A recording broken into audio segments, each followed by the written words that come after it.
When you're small and fuzzy, stuff happens. Hello, everyone! Who here likes to fly?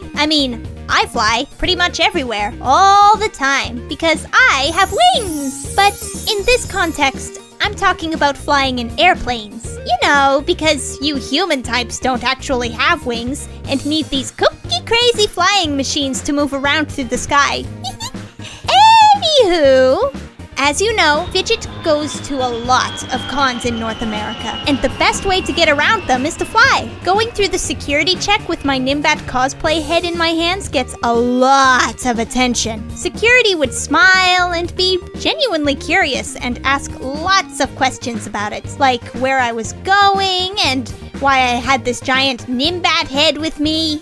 After boarding, I was cool as a cucumber. I've flown so many times that I could practically be an honorary member of the cabin crew. But this time, as I settled into my seat, I couldn't help but notice the guy next to me looked like he was about to audition for the role of Most Anxious Passenger of the Year. His hands were gripping the armrests like he was climbing the big hill of a roller coaster. Every time the plane made a slight jolt, he'd let out an adorable little yelp.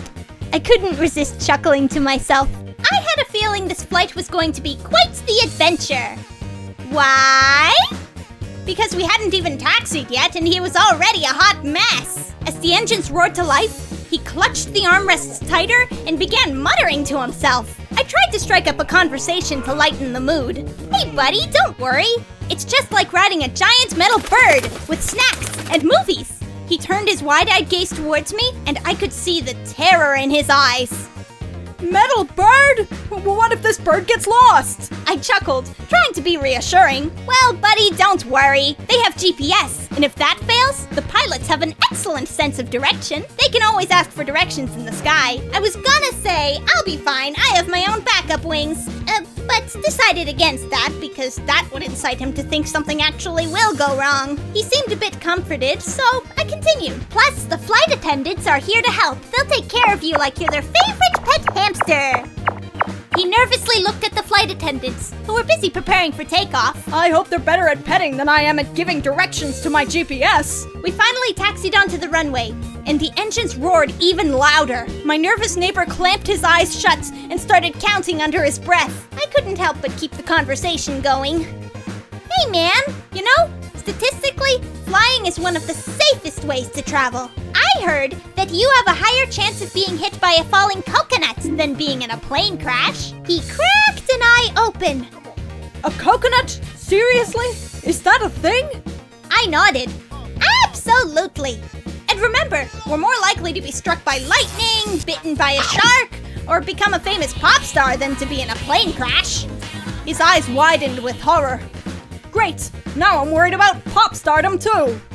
As the plane finally lifted off the ground, my fellow passenger grabbed my arm, cutting off my circulation, and yelled, "Is this what it feels like to be a bird?" I laughed. Kind of, but with more legroom and in-flight Wi-Fi. The flight continued with plenty of turbulence. But I tried to keep the mood light, cracking jokes and sharing funny stories.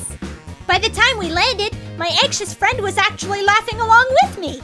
As we exited the plane, he turned to me and said, "You know, I never thought I'd say this, but flying isn't that bad, especially when you've got a stand-up girl in the seat next to you." As we parted ways at the airport, I couldn't help but think I might have just made a nervous flyer into a frequent flyer.